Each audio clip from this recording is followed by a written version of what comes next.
message, please.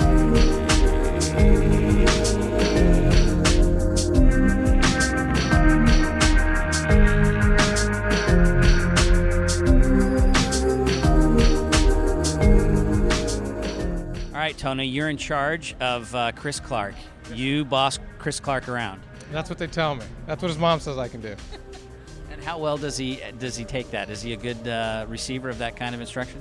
Yeah, actually he is. He's a great kid and very receptive to all input. He's awesome. He was on 600s last year, jumped up to the big bikes. At the end of last year, he was like, yeah, I want to ride big bikes. And I'm thinking, yeah, we all do.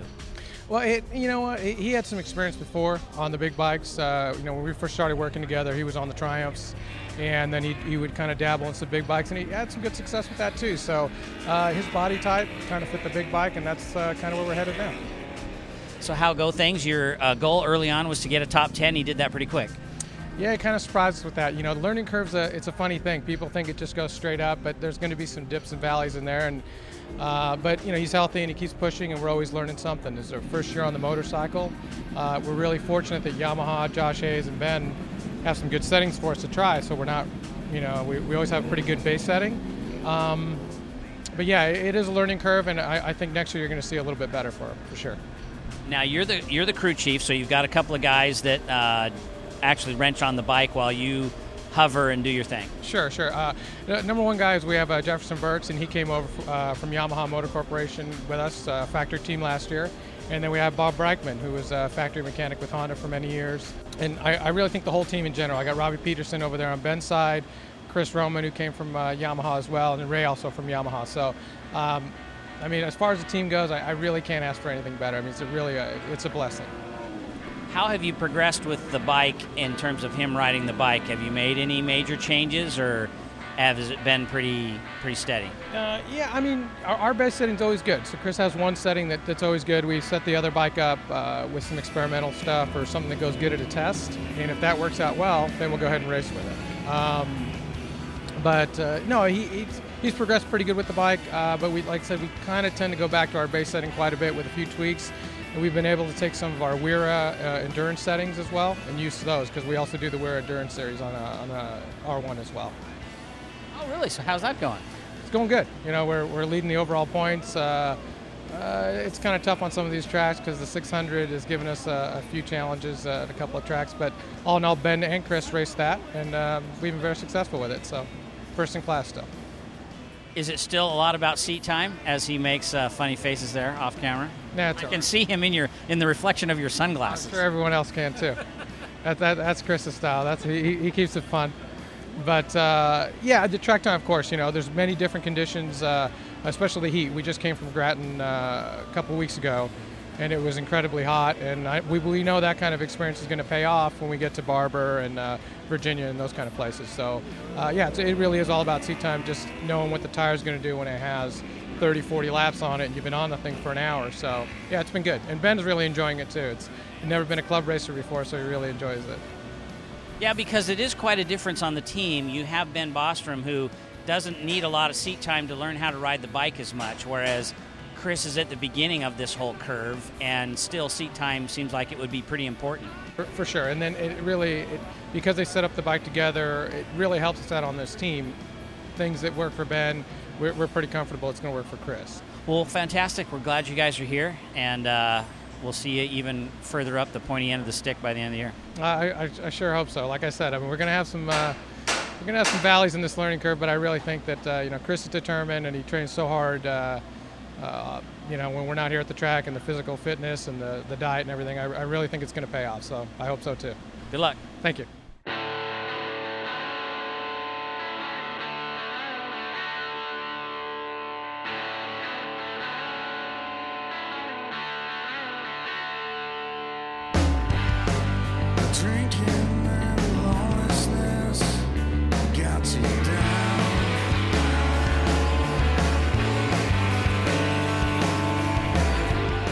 All right, Chris, we've just been harassing your crew chief. How has he been to work with? Is he doing what you tell him to do? He's been incredibly difficult. I told him, though, this race, that if he doesn't get his act together, I'm going to call immigration. And he seemed to work a lot better this week, and I don't know why. But How has it been going? Last we talked, your goal was to get a top 10, and you got that pretty early on.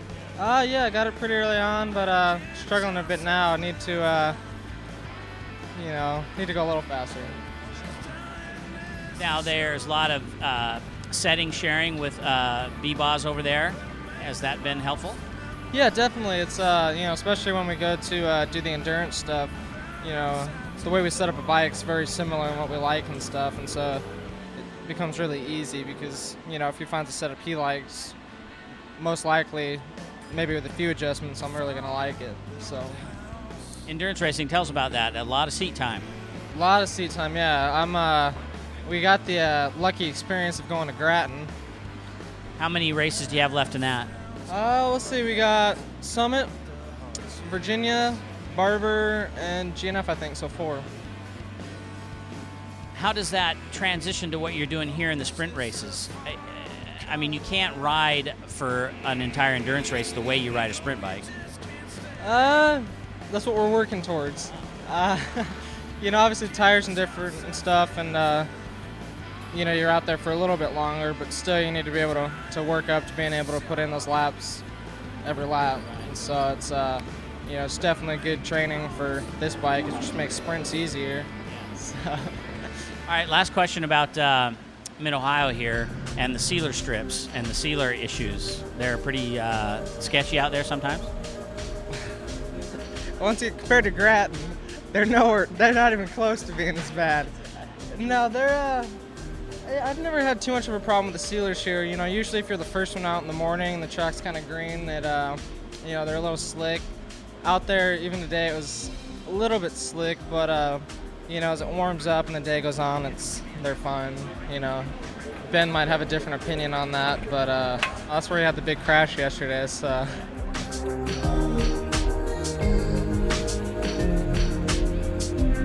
Chris Roman, here we are, Pat Clark Motorsports. Tell us your function here on the team for Mr. Ben Bostrom. I am the chassis mechanic for Ben Bostrom. Basically, I build the bike, so we get an engine, I get suspension from the suspension guy, and I put it all together. Well, me and another guy. It's not just me. So. And then here at the track, as they go through their paces and want to make changes, then you guys are responsible for doing that, executing the changes. Yeah, anytime he goes out and there's anything that needs to get done, we're there to make the changes and all that stuff on the bike. Ride eye changes, suspension changes, wheels, all that stuff. In the unfortunate chance of a tip over, then that makes your day a little longer? That makes for a very late night, such as Friday. Friday was, we were here till about 11, getting his bike ready, and by the end of the night, Chris's guys were done with their stuff, and so they're over here helping us. So it's a full team effort, to get one bike together. Next day, you guys went out and put it on the box, second place, almost won the race. I mean, it was really close. Like, he should win it today. Yeah, he did really well considering his hand is not 100%.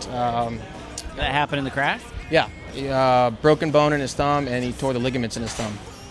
So he can't move it at all, and from a previous crash, he actually has no nerves in that thumb, so it doesn't hurt him.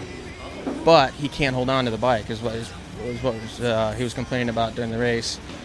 So tried to do some changes this morning to help him hold on better, and nothing's really working. It's just he's got no grip with his thumb.